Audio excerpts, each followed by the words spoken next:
Hello दोस्तों, आप सभी का स्वागत है। आज हम पार्ट 2 में यूरोप में राष्ट्रवाद में हम लोगों ने पार्ट 1 में कुछ पैसेज ख़त्म कर लिए थे।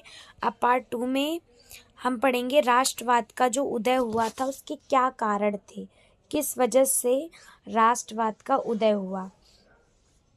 तो पहला कारण था निरंकुश शासन व्यवस्था, यानी वहाँ की जो शासन व्यवस्था थी वो बहुत ही निरंकुश थी। यानी वहाँ पे राजा जो थे उस पर किसी का भी कंट्रोल नहीं था। जो राजा था उस पर किसी का भी कोई अंकुश नहीं था। राजा अपनी मनमानी करता था। वो किसी ये नहीं था कि कोई भी अपने विचार या इच्छाओं को राजा के सामने रख सके। इस वजह से भी लोगों के अंदर राष्ट्रवाद की भावना पनपी। और सेकंड पॉइंट है कि लोग जो थे अब वो उदारवादी विचारों का ज़्यादा प्रसार करने लगे थे, कि यानी चीज़ों में उनको स्वतंत्रता दी जाए, किसी भी प्रकार का कोई प्रतिबंध ना लगे। जैसे होता है ना कि किसी चीज़ में कोई छूट उट दी जाती है कि आप इस चीज़ को कर सकते हैं, उस पर किसी भी प्रकार की कोई सख्ती नहीं है या फिर प्रतिबंध रोक टोक नहीं है।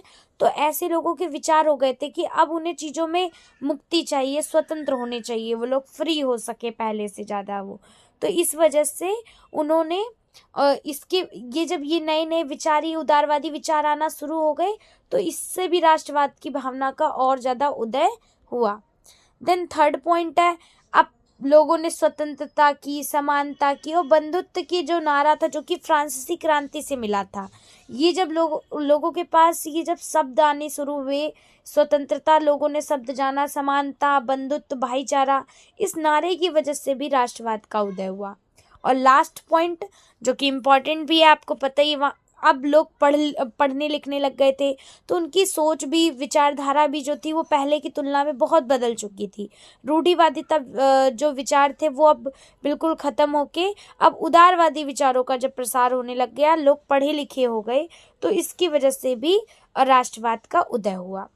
तो ये 4 पॉइंट थे जिसकी वजह से राष्ट्रवाद का उदय हुआ। पहला था निरंकुश शासन व्यवस्था, सेकंड था उदारवादी विचारों का प्रसार, और थर्ड स्वतंत्रता, समानता, बंधुत्व का नारा, और फोर्थ पॉइंट था शिक्षित मध्य वर्ग की भूमिका।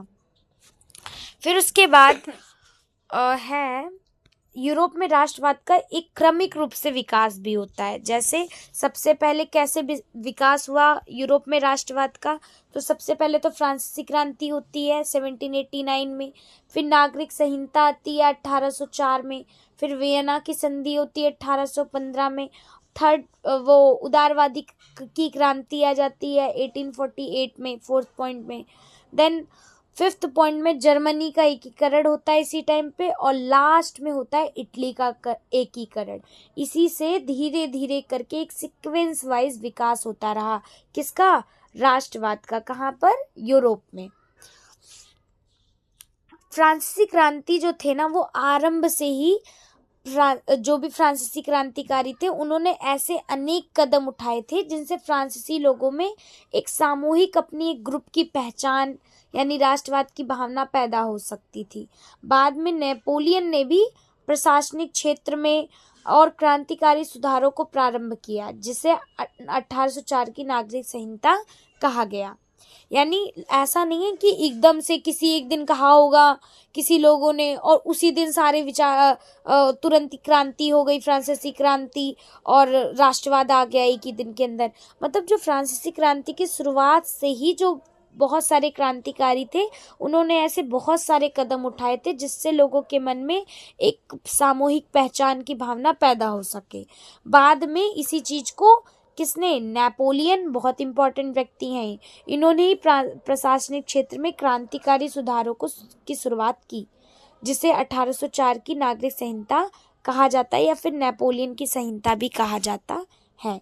इसके अलावा यूरोप में 19वीं सदी की शुरुआत में दशकों में राष्ट्र एकता से संबंधित विचार उदारवादी से बहुत करीब से जुड़े हुए थे। फ्रांसीसी क्रांति और राष्ट्रवाद, ये क्या है? फ्रांसीसी क्रांति और राष्ट्रवाद, इसमें ऐसे मतलब क्या क्या चीज़ों की बात करी गई है राष्ट्रवाद के अंदर वो बताया गया है कि संविधान पे आधारित शासन होना चाहिए, समानता, स्वतंत्रता, बंधुत्व जैसे विचार होने चाहिए। नया फ्रांसीसी तिरंगा झंडा बनाया गया था। इसके अंदर नेशनल असेंबली का गठन करा गया था और आंतरिक आयात निर्यात शुल्क जो था वो समाप्त करके माप तौल की एक समान व्यवस्था लागू करी गई थी। फ्रेंच को राष्ट्र की साझा भाषा बना दिया गया था कि वो मिली जुली लैंग्वेज होगी फ्रेंच। ये सब किसके अंदर था? फ्रांसीसी क्रांति और राष्ट्रवाद के अंदर। फिर 1804 की नागरिक संहिता के अंदर क्या हुआ था, ये जिसे हम क्या कहते हैं नागरिक संहिता के अंदर, वो नागरिक संहिता को और क्या कहा जाता है? नेपोलियन की संहिता।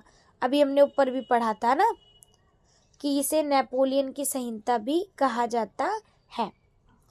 तो अब नेपोलियन जो थे इन्होंने क्या चीज करी थी 1804 की नागरिक संहिता के अंदर? तो जन्म पर आधारित जो विशेष अधिकार थे वो खत्म कर दिए थे और कानून के सामने समानता, संपत्ति के अधिकार को सुरक्षित रखा जाएगा, ये बात कही गई थी।